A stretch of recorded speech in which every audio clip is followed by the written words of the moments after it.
Bonsoir et merci de votre fidélité au programme de Numérica Télévision. Mesdames et messieurs, bienvenue à cette édition d'information. Les titres d'abord, encore des nouvelles sanctions américaines ciblées contre des autorités congolaises soupçonnées de bloquer le processus démocratique en RDC.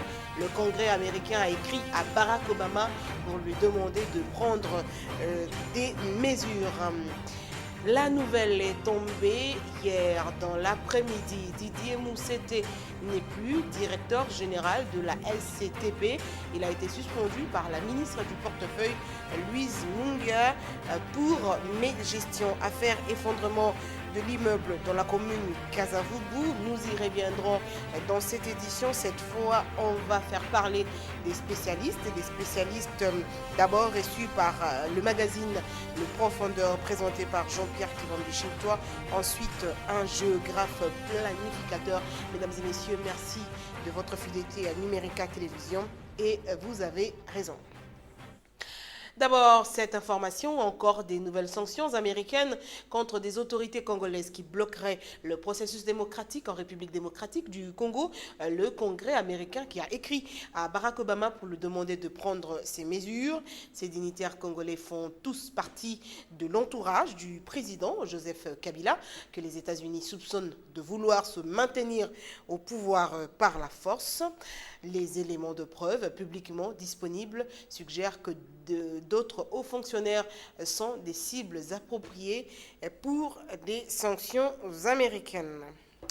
Un émissaire du président Dos Santos chez Félix Etienne Tshisekedi hier mercredi après le sommet de Luanda sur la crise en République démocratique du Congo. Il s'agit du vice-ministre angolais des Affaires étrangères qui s'est entretenu avec le président de l'UDPS et président du Conseil des sages du Rassemblement, Etienne Tshisekedi Wamulumba, mais rien n'a filtré sur cette entrevue qui a duré plus d'une heure dans la résidence de l'opposant commune de Limete. L'envoyé spécial d'Eduardo Santos, qui s'est réservé de tout commentaire, a annoncé une conférence de presse dans une semaine pour éclairer l'opinion.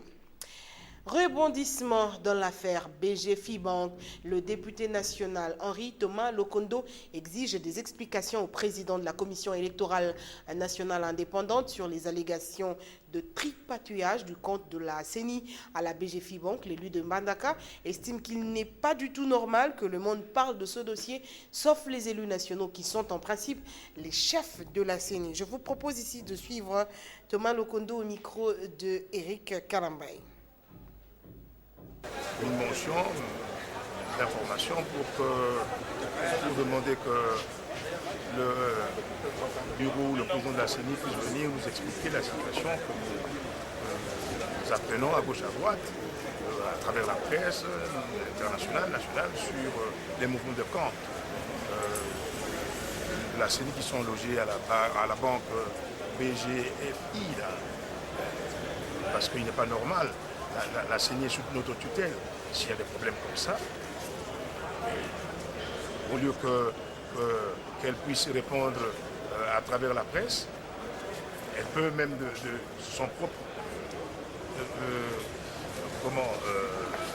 sur sa propre demande, venir nous expliquer la situation.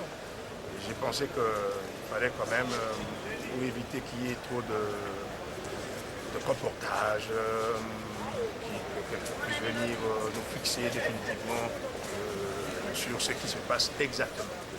Et en ce moment, le peuple sera bien informé.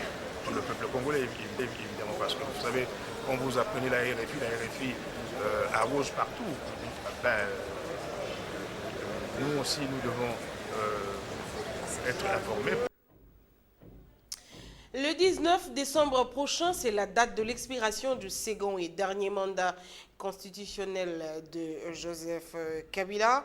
Le Bureau conjoint des Nations Unies aux droits de l'homme a annoncé le déploiement des équipes de monitoring pour préserver la paix. Annonce faite hier par la coordonnatrice de l'unité rapport et enquête spéciale de cette structure de l'ONU à Kinshasa. Bien avant, on va essayer de parler avec des représentants des partis politiques, avec la société civile pour que tout se passe dans le calme, dans le respect des droits de l'homme, a-t-elle indiqué. Et je vous le disais en ouverture, Didier Mousseté, le directeur général de la SCTP, a été suspendu par la ministre du portefeuille Louise Mungia. Dans une correspondance adressée aux concernés hier mercredi, le président du Conseil supérieur du portefeuille, Adrien Omombo, demande à Didier Mousseté de prendre les dispositions nécessaires pour la remise et reprise avec le directeur général adjoint. Remise et reprise qui devait intervenir au plus tard ce jeudi. Il lui est reproché la mégestion. Le matin, rappelez-vous, du 26 octobre dernier, le temps s'était arrêté à Kinshasa, dans la commune Kasavubu. Un immeuble en construction s'était effondré, causant la mort de 8 personnes. Des dégâts matériels importants ont été enregistrés dans la foulée. Retour sur le reportage tourné par notre équipe sur place et sur le lieu du drame, la visite du Premier ministre Augustin Matata Ponyo qui est allé s'enquérir de la situation. Retour sur image dans ce reportage signé Ange Makiadi et Serge Mitelesi. Les témoins affirment que l'immeuble s'est écroulé sur une parcelle voisine, causant d'énormes dégâts. Émotion et tristesse, voilà ce qu'on pouvait lire sur les visages. Pour se rendre compte personnellement de la situation, le Premier ministre s'est rendu sur le lieu du drame. Augustin Matata Ponyo a eu des explications détaillées sur les circonstances de l'accident. Jusqu'à notre passage sur le lieu, les causes de l'effondrement n'étaient pas connues. Mais la population pointe du doigt le non-respect de la norme en matière de construction.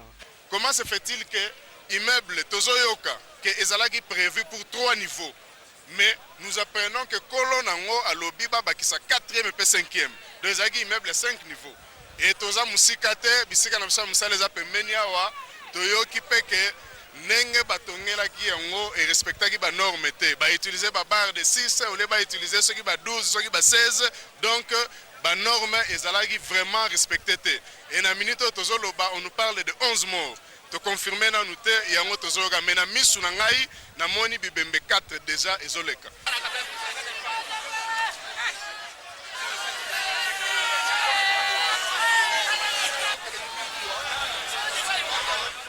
Entre-temps, la police scientifique a ouvert une enquête pour déterminer les causes du drame.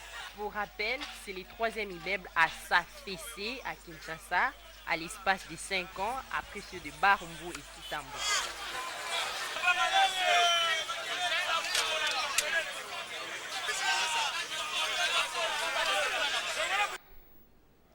Troisième accident du genre en 5 ans dans la capitale. La question méritait d'être évoquée. Dans un numéro spécial du magazine Profondeur présenté par Jean-Pierre Kibambi-Chintois, les architectes ont apporté quelques éclaircissements. Je vous propose de suivre cet extrait du magazine sélectionné par Carlos Bacasa. Moi, je vous ai mis à la barre. Si je vous ai mis à la barre, c'est parce que je me dis... Quand on veut trouver un médecin, on va à l'hôpital. Mais moi, j'ai envie de construire. Où vais-je trouver un architecte? Cette question, je voudrais la poser à M. Tchepela.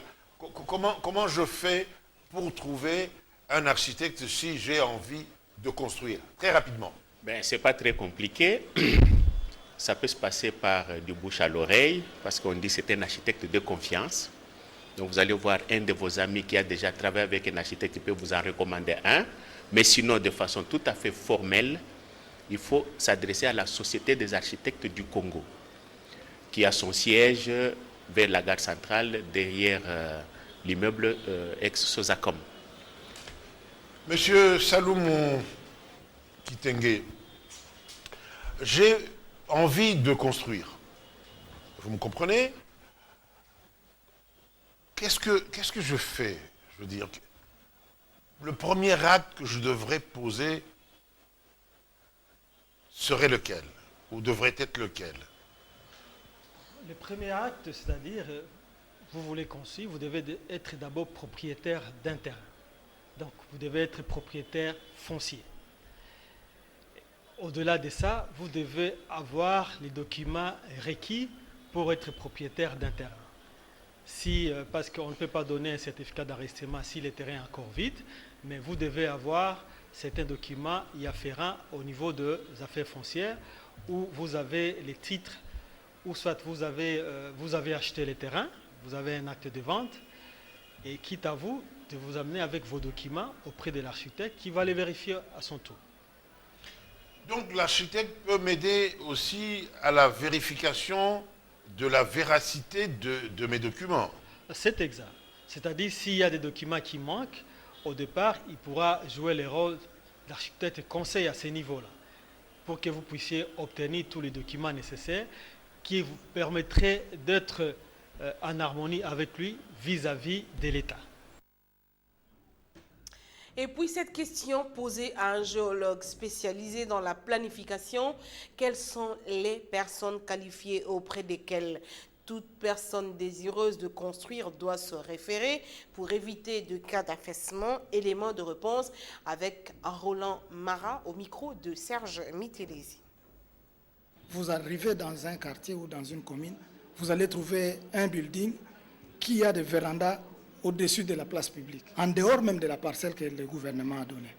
Donc il doit y avoir d'abord une régulation très solide qui évolue au fil du temps et que le gouvernement doit toujours suivre à la lettre. Si les gens, les clients ou sa population à qui il donne ces morceaux ou ces lopins de terre là pour construire, suivent vraiment d'une façon stricte les mesures qui sont imposées. Le planificateur, son travail consiste par exemple, à un lopin de terre. Si c'est une terre arable qui convient à l'agriculture, il dira qu'ici, ce n'est pas pour construire une maison, c'est pour l'agriculture. Si c'est dans un quartier résidentiel qui est établi, il vous dira aussi que c'est ici le quartier résidentiel ou bien c'est un quartier industriel. Donc ce que nous trouvons, c'est peut-être ici à Kinshasa, dans des quartiers qui sont supposés être des quartiers industriels, on trouve des maisons d'habitation. Quand, par exemple, un architecte a fait le concept, il vient chez le propriétaire dit, bon, donne-moi un peu ça, je vais aller étudier. Il fait une copie et après il revient, il dit à l'architecte, non, je viendrai faire ça quand j'aurai l'argent.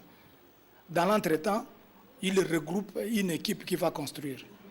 À ce moment-là, quand l'immeuble s'affaisse, on dira que c'est l'architecte. Mais en réalité, ce n'est pas l'architecte. La beauté de la ville, c'est l'État qui détermine la beauté de la ville. Il dira par exemple, à Lingwala, je veux des immeubles de 5 à 10 niveaux.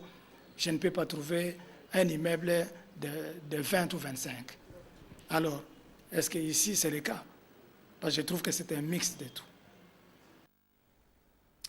Autre chose est direction la commune de Massina, plus précisément au quartier Bekatef, la grande avenue de ce coin de la ville qui mène vers les rails est en détérioration. Les raisons de cette dégradation sont multiples.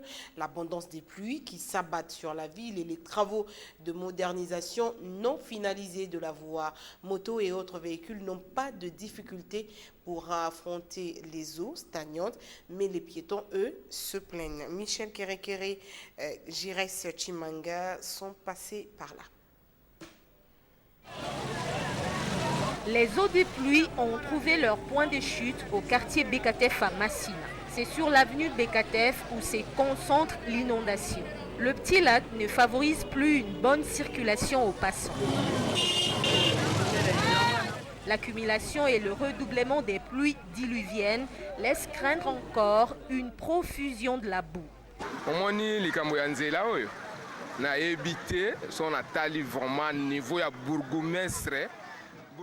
Je me demande si le bourgmestre de Massina se rend compte de cette situation. La gestion de la commune est très critique. Le degré de la saleté est déplorable. Les gens commencent à déménager les quartiers pour cette saleté.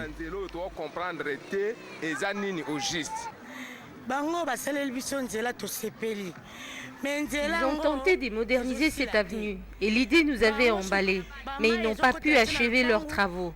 Ces eaux ne donnent pas une bonne image du quartier.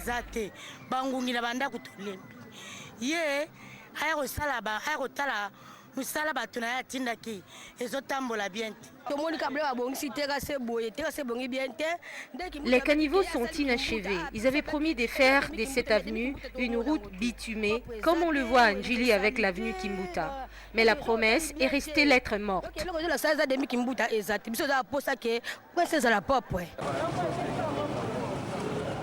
Mais sur le trottoir, la vie s'organise comme cela a toujours été le cas. L'ampleur de la détérioration de l'avenue n'interdit pas aux vendeurs de poursuivre leur affaire.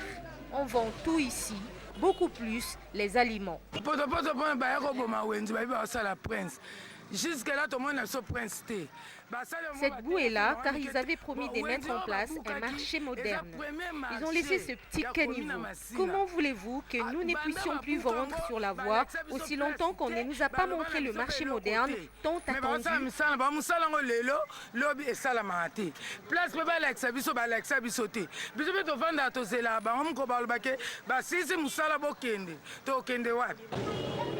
Les travaux de modernisation de cette avenue n'ont pas connu une finition requise. Les canaux creusés pour l'écoulement des eaux des pluies ne sont là que pour un décor inutile. Difficile de croire que le bitumage avait été effectué ici il y a 2 mois. Le niveau de la boue sur l'avenue est l'un des indicateurs qui nourrit ce doute. En culture, la 4e édition de la fête de livres de Kinshasa annonce déjà ses couleurs. Elle aura lieu du 23 au 27 novembre prochain sous le thème Roman noir et société. Annonce faite ce jeudi par l'Institut français au cours d'un point de presse et dans le cadre de la programmation de ces activités culturelles pour le mois de novembre en cours. Outre la fête, l'Institut français va aussi organiser une exposition du théâtre, du cinéma. Élisée Mafou, Eric Ndongala, reportage.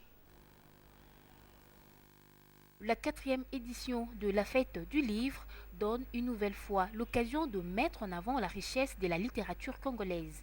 Plus de 30 auteurs congolais, français, belges, gabonais et ivoiriens présenteront leurs ouvrages, animeront des ateliers et échangeront avec le public du 23 au 27 novembre.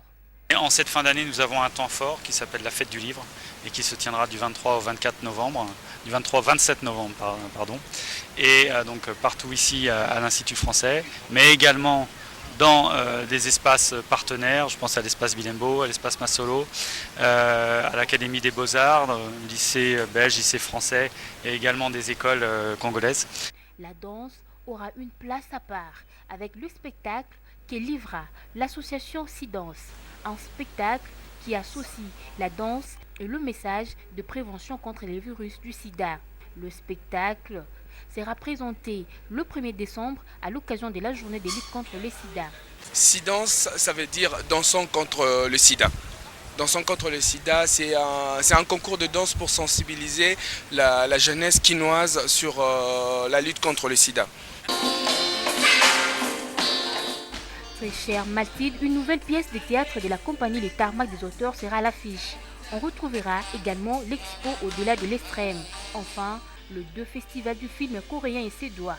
Bref, la programmation culturelle du mois de novembre et décembre de l'Institut français est riche en événements. Et puis, ce sit-in mercredi dernier devant l'agence de la BIAC de l'Université de Kinshasa, le personnel académique et scientifique, les cadres ont manifesté pour réclamer leurs primes mensuelles. Les manifestants affirment avoir 3 mois d'arriérés de salaire. Bienvenue Baboua et Mani Tangou, reportage.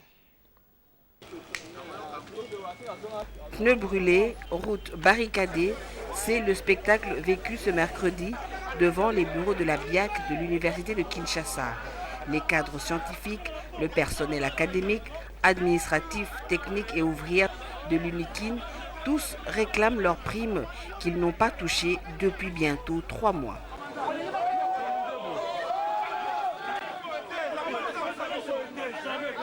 Nous avons constaté que depuis que les étudiants payent les frais de Minerval, la banque est incapable de nous restituer le montant qui est versé dans le compte de l'Université de Kinshasa.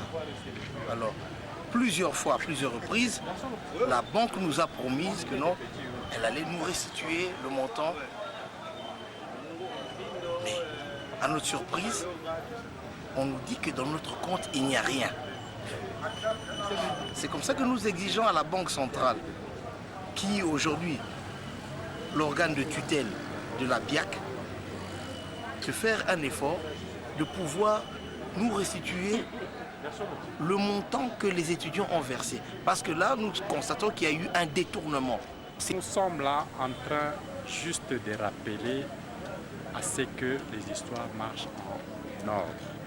Ça fait plus de 3 mois qu'on est impayé, soit disant que l'argent est versé à la BIAC. Mais nous sommes là dans les auditoires, c'est plein. Les étudiants payent, mais on se demande où va cet argent. Vous voulez qu'on fasse quoi? Ça, c'est nous soumettre à la tentation de la tricherie, de la corruption. Comment maintenant conscientiser les gens à pratiquer l'histoire de la bancarisation? Pendant près de 3 heures, le tronçon était impraticable. La police universitaire a pu maîtriser les manifestants et calmer la situation. En dehors de nos frontières, le nouveau président de la République libanaise, Michel Aoun, a convoqué ce jeudi la personnalité sunnite Saad Hariri pour le charger de former un gouvernement. L'information a été rendue publique par le chef de cabinet du chef de l'État dans un communiqué lu à la presse. Presque 6 ans après la chute de son gouvernement, Saad Hariri a été désigné une nouvelle fois pour Premier ministre du Liban. Le principal défi du nouveau chef du gouvernement libanais est de relancer une économie exsangue afin de sauver le pays, mais aussi ses propres affaires. Lecture des journaux parus ce jeudi dans la capitale, revue de presse sélectionnée par Tapi Lutunou et un commentaire de Michel Kere, revue de presse.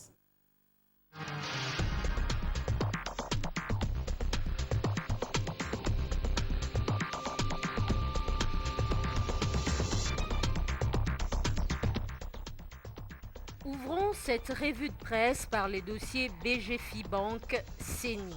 Selon les dépêches des Brazzaville, après les révélations du journal belge Le Soir sur des présumés décaissements suspects des fonds destinés à la centrale électorale et logés à la BGFI-Bank, le directeur de cabinet du chef de l'État affirme qu'il n'y a jamais eu de détournements ni d'infractions dans cette rocambolesque affaire.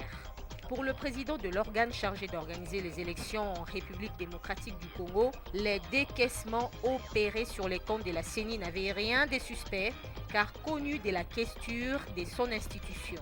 Tractation post-dialogue. Un envoyé spécial de Dos Santos chez Tshisekedi. C'est la une du journal Le Phare. Rien n'a filtré de cette entrevue qui a duré environ 1 heure, mais le quotidien croit savoir que l'hôte du président de l'UDPS était sans nul doute porteur d'un message du président angolais en rapport avec l'accord politique conclu le 18 octobre dernier par la majorité présidentielle avec des franges de l'opposition et de la société civile et entériné par des chefs d'État et de gouvernement de la CIRGL. Suite à la motion d'incidence d'un député, la rédaction des comptes de l'exercice budgétaire 2015 suspendue. Selon la tempête des tropiques, Clément Nzaou a expliqué à l'Assemblée plénière que le gouvernement actuel étant sortant, il n'a pas qualité d'engager la nation congolaise en présentant ce texte légal de grande envergure. Cette position ne rencontre pas l'avis des forums des As qui se posent la question de savoir par où est passé le principe de la continuité de l'État. À ce sujet, des observateurs se demandent si demain, on ne les souhaite pas, la RDC est attaquée, n'est-ce pas au gouvernement qu'on demandera de mettre les moyens pour assurer la défense du pays ? Une telle décision de la part de représentants du peuple, explique Congo Nouveau, est irresponsable, d'autant plus qu'elle bloque la bonne marche du pays, surtout dans une matière aussi essentielle. Que faut-il faire en attendant ? Croiser les bras et bloquer les fonctionnements normaux du pays dans une matière aussi sensible ?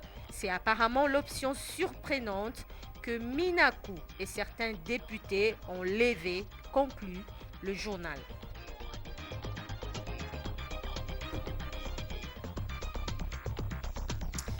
Merci de suivre cette édition. Rappel des titres, mesdames et messieurs.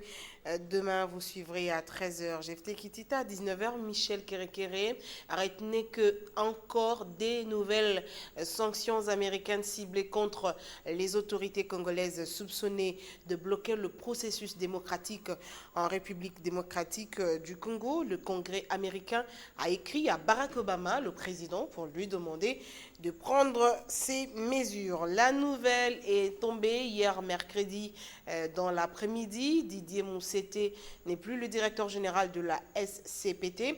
Il a été suspendu par la ministre du portefeuille Louise Nunga, raison évoquée Mégestion. Et puis vous avez suivi dans cette édition le dossier consacré à l'immeuble effondré. Nous avons interrogé les spécialistes, les architectes, mais également les géologues. Architectes interrogés dans le cadre du magazine Profondeur, présenté par Jean-Pierre Kivambi-Chintoa. Merci de votre fidélité à Numérica Télévision. Je vous retrouve dimanche dans le cadre du journal de la rétro sur nos antennes. Bonsoir et surtout, très bonne suite de programme sur notre antenne.